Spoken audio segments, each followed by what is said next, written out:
Hey, it's Lynn Galadner, and this is the Make Meaning podcast. I'm founder of the Your People marketing and PR agency, and I lead the Make Meaning movement, a platform that helps purpose-driven visionaries and leaders do business with meaning. On this podcast, you'll hear stories of how people dare to take chances to live the life they want, with meaningful work and purposeful days. There are many ways to fill your life with meaning. Join us at makemeaning.org to learn more.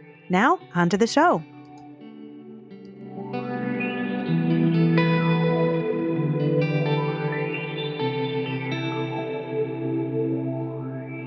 Welcome back to the Make Meaning podcast. I'm Lynn Galadner, and today I have the pleasure of speaking with Jim Rajan, who went from being an award-winning producer and director at MTV UK in London to running a successful healing practice for more than 17 years. Trained in shamanic healing, traditional Chinese medicine, Reiki, and sound healing, Jim is a diligent practitioner of Nichiren Buddhism. He has a global following of more than 6,000 people on the meditation app Insight Timer, where he leads guided visualizations and offers music from meditative practice. A musician, composer, and producer, Jim has worked with artists in the UK and North America and produced 3 albums of his own. Jim, welcome to the Make Meaning podcast. Thank you so much, Lynn. Thanks for having me. Yeah, it's such a pleasure to speak with you, and I'm excited to hear about your journey and the lessons you've learned along the way. So let's just begin with, your journey took a wild swing from mainstream media and the fast lane to going inward on a soul journey and helping others do so.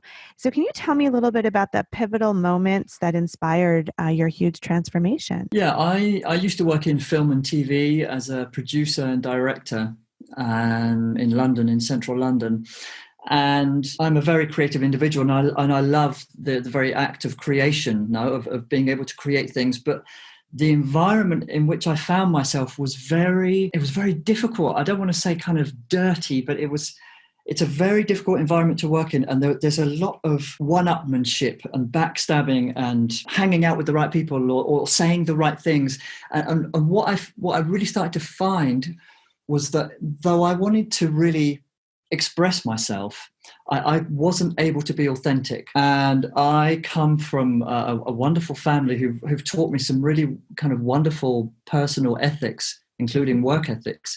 Mm-hmm. And so I was, the more I advanced in that career, the more I realized that I was in a way just veering further and further away from my truth, from what I really am and what I could really achieve in the world. And so the last job that I had for a TV company, I just left it one day, and it was funny. I just left it. I sold my car. I sold everything, and I went to work in a bar. And it was it was a very, very humbling experience, because I went from earning a lot of money to earning a pittance, absolutely nothing. Sure. But I needed it. I needed it because life had got to the point where it had no meaning.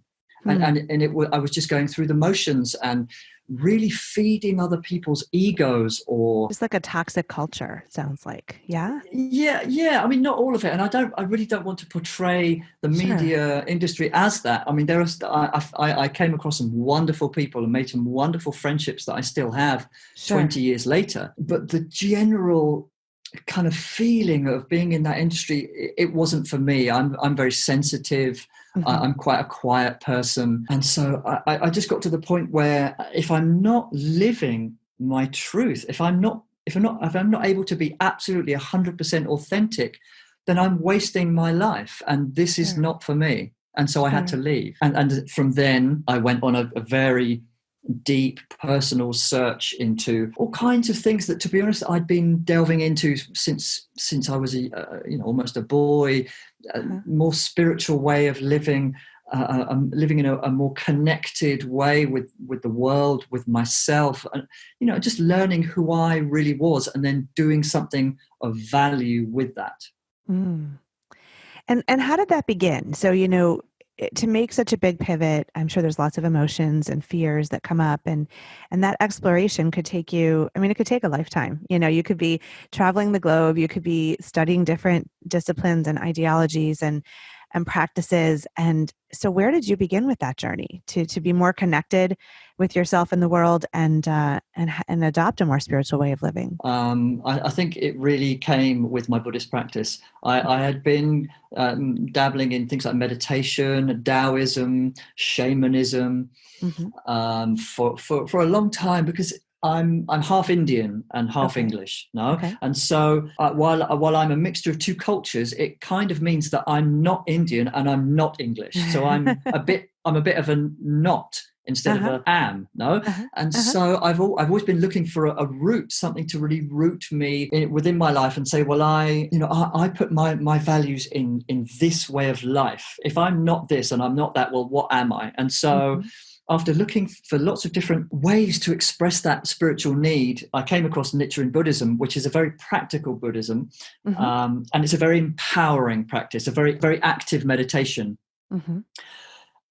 And behind it is a very empowering organization Mm-hmm. that is based on peace, education, and culture. Okay. And it just fitted perfectly. And I've been practicing for about 13 or 14 years now.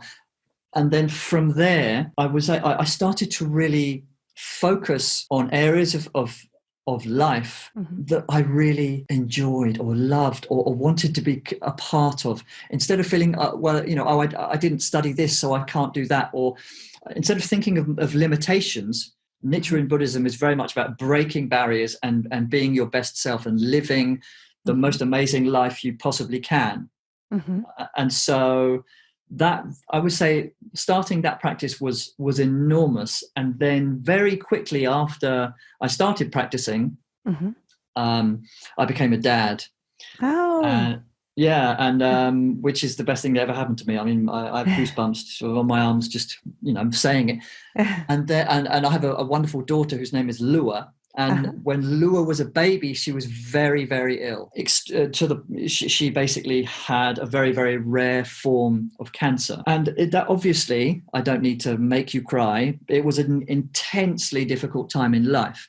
Sure. But again, that really brought me to a place of, wow, I have to live this life. Yeah. I have to I was compelled to do all of those things that I'd had in my mind for a long time. Mm-hmm. Instead of just sort of procrastinating. A lot of us do that all of the time. We just procrastinate and we dream, oh, I'd love to be this and I'd love to have the chance to do that. I just came to a realization of, I'm doing everything that I want to do, as long as it obviously doesn't hurt anyone or cause anyone pain in life. I'm absolutely going to be the best person I can be for this world.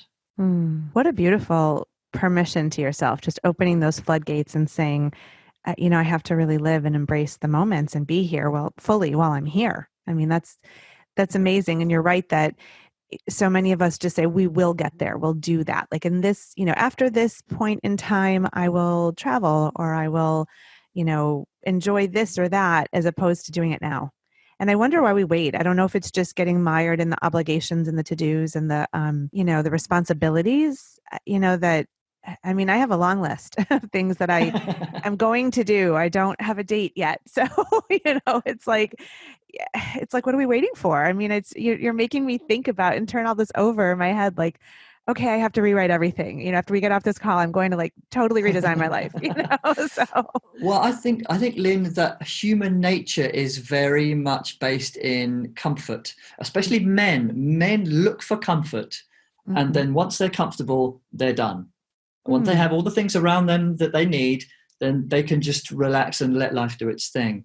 I mean, I feel immense gratitude in a way for what happened, the whole thing that happened with my daughter Lua, because it forced me, it kind of ripped me from normal society in a way that I could never go back.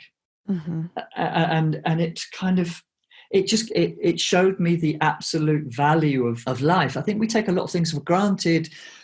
Human beings, we're very creative, so we've been able to create all kinds of things to make our life simple and gentle and comfortable and without pain. No, but we need pain. You need suffering. Suffering, the original Buddha said, suffering is enlightenment. It hurts. It really hurts sometimes to take that adventure.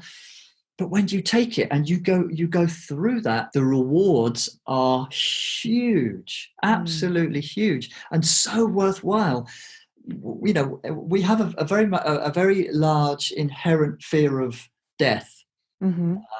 but that produces a very large inherent fear of life and living Yeah. as well. Lots to think about. I'm going to be calling you after this and saying, okay, we need to parse this and unpack it together. So I'm going to assume that Lua is fine and healthy and beautiful. Yes. She's awesome. Yeah, she's 11 years old now, and just, Lovely. yeah, she's a star, absolute star. Lovely. And you're in Spain, is that right? How did you get to Spain?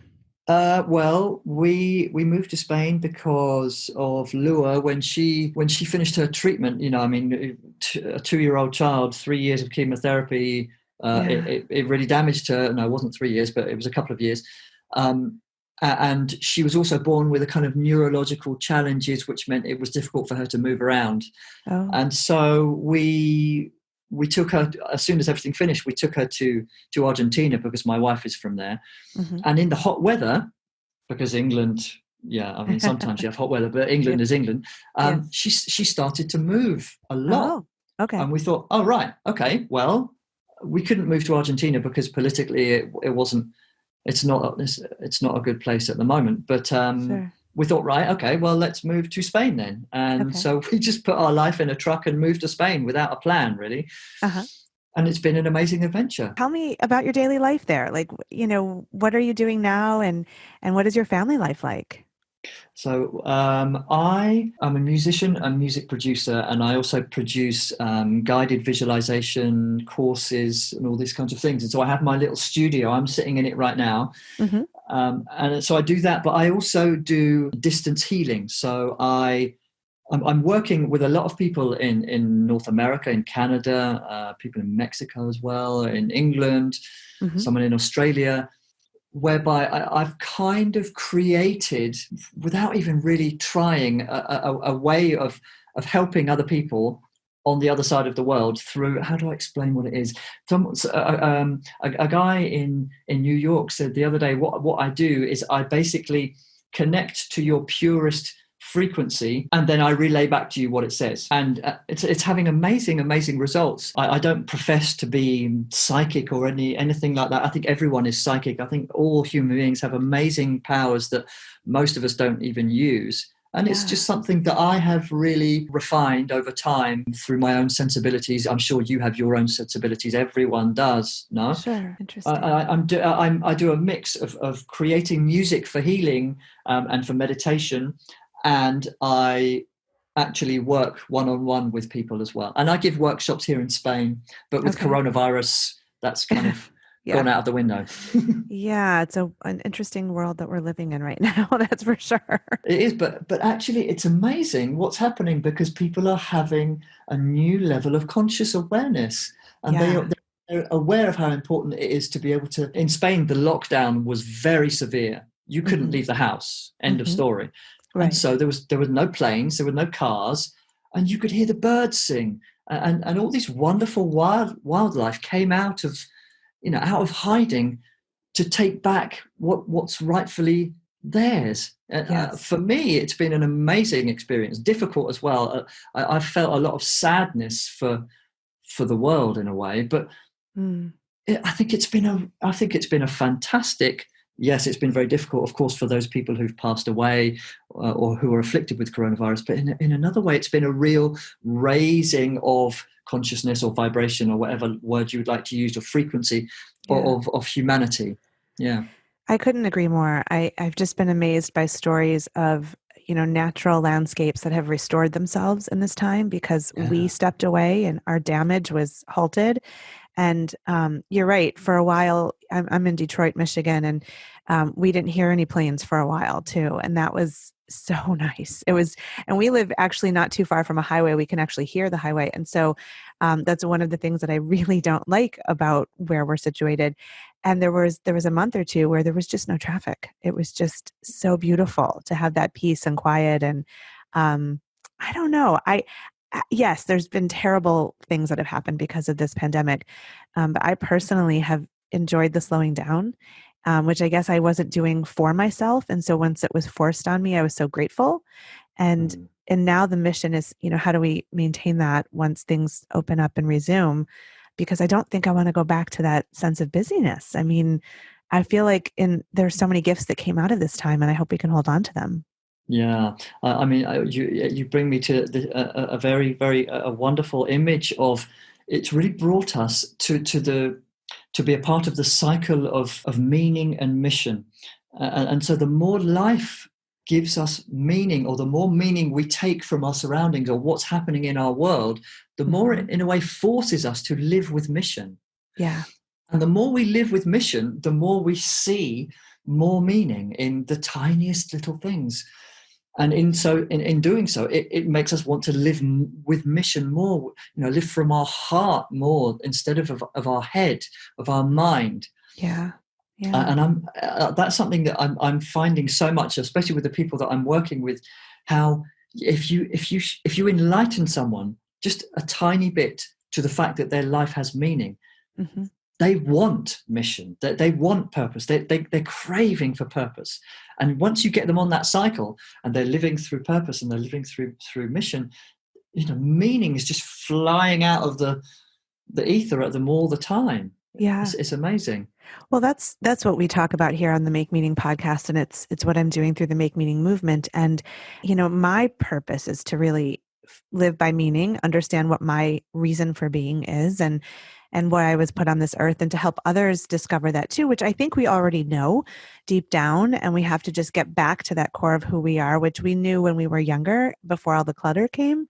And so, I know that in your work, you really help people to find true happiness and live authentically. And I feel like those words have sort of become buzzwords. And so maybe people are a little bit immune to them. So I wonder if you could speak about, how do people do that? How do they find that true happiness, or, live authentically?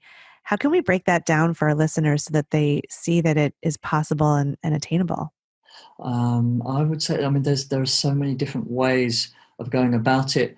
I'm finding that living, two things: taking action and living a very disciplined life. Really, really taking care of one's life, taking care of one's actions, taking care of one's words, being really coherent from beginning to end.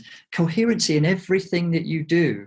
It's so easy. There are so many of us. There are billions of human beings. In a way, you don't matter. No one matters because there's so many of us. But if there were just two human beings, every action they took or every word they said would be cataclysmic. No? Right. Yeah. And so taking action is fundamental. Like we said before, we procrastinate, and there's things we want to do and things we want to say, but we don't say them because we don't want to hurt this person, or we don't want to get in trouble with whatever the thing is. The word authenticity is all over the place, but what does it actually mean? It means really helping your own life force, your own essence come out in a structured way that is useful to you and the people around you, and taking action, doing something. There's so much talk. There are so many, Twitter, Instagram, TikTok, Facebook.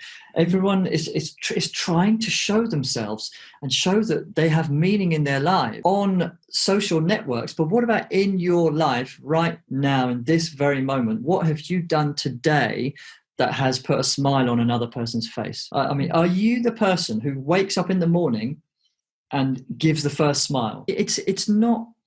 There are so many life coaches now. I use Instagram a lot, and I have an Instagram page where I put videos every day. But if no one sees them, it doesn't matter. But if one person sees one of those videos and thinks, oh, maybe I'll do something different today, or maybe I won't do that thing, maybe I'll make a slight change, and let's see what happens. It's like if you don't live a disciplined life, if you don't take absolute care of every aspect of your life, if you don't take responsibility for your life, nobody else will, and you'll just lose it. And I don't mean lose it and you'll die. I mean, it will have no meaning. You'll just, you'll just live as a comfortable being who consumes and consumes and consumes things, whether it's TV or food or cigarettes or whatever the thing, it doesn't even matter. Mm-hmm. But to be one of those who breaks out of that and says, no, I'm going to watch myself in every step. What am I doing today? Who can I give a smile to? Even though I'm wearing a mask in the supermarket because of coronavirus, for example, Yeah. who can I smile at? Because the smile's not just in the mouth, it's in the eyes. Now, whose day can I change? It's a powerful perspective, and it actually is so simple. And I think it's a choice. And I just don't know that we make it consciously. And so it sounds to me like what you're saying is we have to awaken to the possibility of our lives, and we have to embrace that we have this finite period of time and we need to make the most of it. I don't believe in coincidence. I don't believe that I'm here or you're here just coincidentally. I think that we have a purpose, and it's our life's mission to fulfill that through life unaware of the power of their being here, I think it's fine that many people do that. It's about conditioning. For example, so this kid has the conditioning from his parents, his siblings, his family, his education, his country, his society, the media, all kinds of conditioning, and it's up to him whether he wants to take off slowly over the course of his life the layers of conditioning that he's accumulated. Sure. It took me to be about 25 years old before I even realized that I was conditioned. Oh yeah. For example, living in another country is great because then you see the condition. I mean, I see the conditioning of the UK. Yeah. That is so empowering because then you see I don't have to live by the rules that have been given to me. Right. There are some human rules that that we abide by, absolutely, but we're given so many stories from other people, so many ideas of other people, and we take them on as our own, or anything or system or school or type of education or educational subject has basically been thought up by a person at some point and then delivered to the rest of us. But what if that person was a bit wrong? Or no, or what if that person didn't have such a good view of certain things and other? It's like you can take on what's in front of you indiscriminately, or you can decide what you take on. Yeah. I just think that's coming of age is realizing these things, which I don't expect a 14-year-old to know, but I hope at some point it becomes clear that it's all choices. We all have choices, and we can own that and can choose to go down a different path or make a different life choice. One of the things I want to get into in our conversation is meditation. So I know you mentioned it earlier.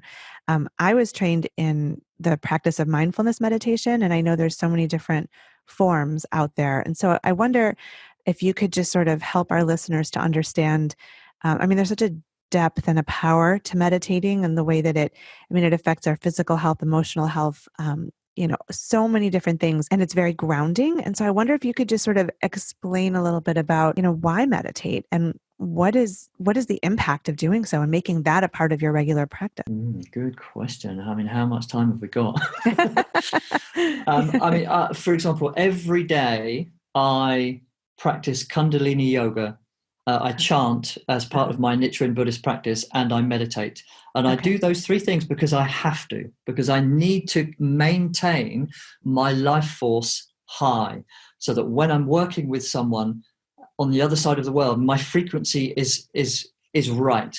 I'm not, it's like, I probably chant for maybe an hour a day. I do maybe half an hour of Kundalini yoga, and I maybe meditate from anywhere from 10 minutes to an hour, depending on how I feel. And the more I do those things, the more I see that I cannot function without them. If I want to maintain myself essentially at the vanguard of humanity, I have to really put the effort in. If you're an athlete, you have to train every single day. Sure.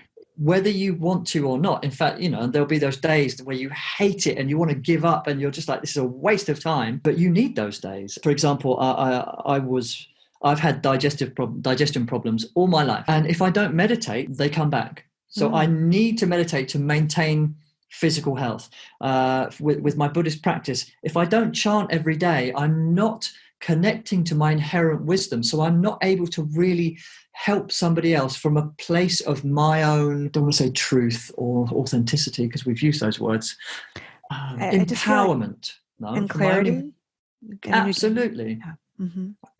If you're, everyone is a creative being. Everyone is of Mother Nature, no? And so you have been created. You are a creative being. And so to manifest that creativity, you need clarity.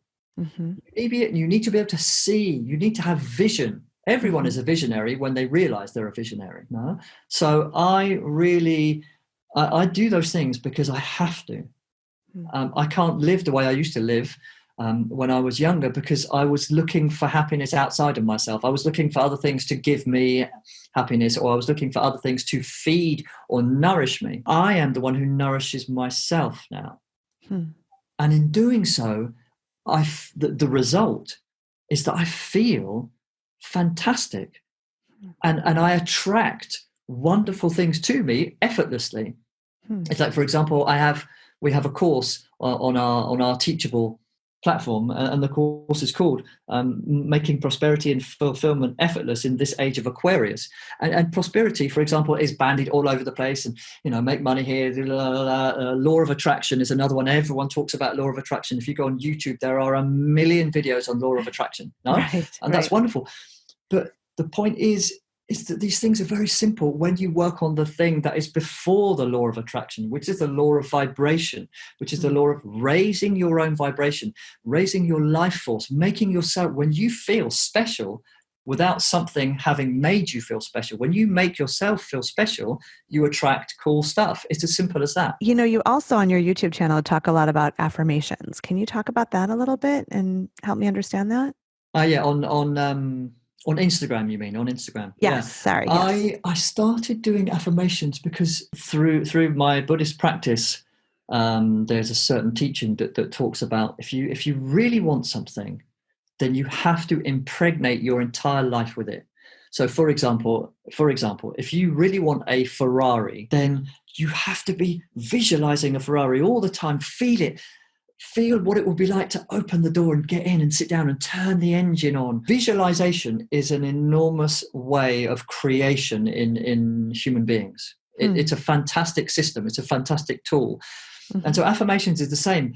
I could say, for example, one of our affirmations that people love is "Today I'm on fire." Today I'm on fire, and you can say that, and the words come out up your throat and out of your mouth. So today I'm on fire. Yeah, whatever. Today I'm on fire. But when you say an affirmation from the core of your being, so that almost every cell in your body says, "Oh, wow, today I'm on fire," it's different.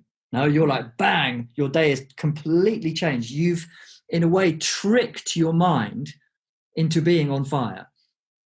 You're tricking the conscious mind to then trick the subconscious mind into activating a day where you are on fire. And so I just did a couple of affirmations on the channel, and people loved it. And I thought, right, okay, there is something that people need that they don't have. I will carry on giving them that, and let's see where it goes. If I can empower one other person, I'm done. It's that. It's as simple as that. We often have this idea that we have to have millions of followers and or be famous, or have a YouTube channel with millions of subscribers, or what have you, and all this. And yeah, that's wonderful in many ways, but to touch a person's heart in your life today, that is meaning. That's meaning. So there's so many things we've talked about, and I'm sure listeners are going to be very excited to dive in, and we'll share all of your assets on our show notes. But, it can also be overwhelming to try and, make a change or to envision a different way of living life. So where should people begin? Where should they start on their path toward meaning and purpose? What would be the first step? Well, in connection with me, come find me on Instagram. Yep. I might be one of the very few people who likes direct messages on Instagram. Okay. So yeah, come check me out on Instagram and say hi. And spark up a conversation with me, because that, for me, that's what it's all about. Otherwise, social media is just egotistical. So Sure. how can people start? I would say find yourself on your own for 5 minutes a day in a peaceful, quiet place where there's no sound or music or anything, and just be with yourself. And for a lot of people, that hurts. So for a lot of people, that they can't cope with that because they've never done it. And imagine if you've lived 50 or so years and you've never just sat and been with yourself and looked at how you are and asked yourself, "Oh, how am I? How am I right now in this moment? Am I okay? I'm not even sure. I don't even know who I am, or I don't even know what I like." I mean, this is one of the things that forced me to, that compelled me to make changes in my life when I was quite young. I think I was maybe 18 or 19. I was like, my God, I don't even know what I like. Then I need to know. And what do I want to have in my life? And the only way you're going to find the answer to that is by being with yourself and enjoying that. You will really start to put yourself on a wonderful path just by being there for yourself and nourishing yourself with silence, with care, without stuff, without needing external stimulus. You be the stimulus for yourself. You be there's a wonderful kind of movement that goes on at the moment. It's not necessary to have a guru anymore. You are the guru. But most people don't believe that.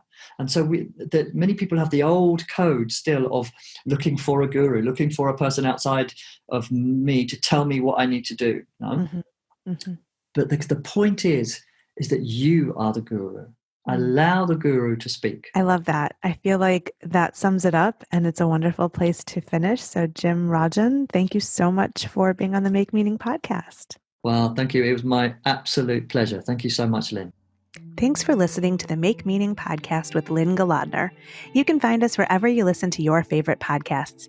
If you like what you've heard here, join us over at makemeaning.org to discover how you can add more meaning to your life. And hey, if you like our conversations, please subscribe and share this episode with the meaningful people in your world.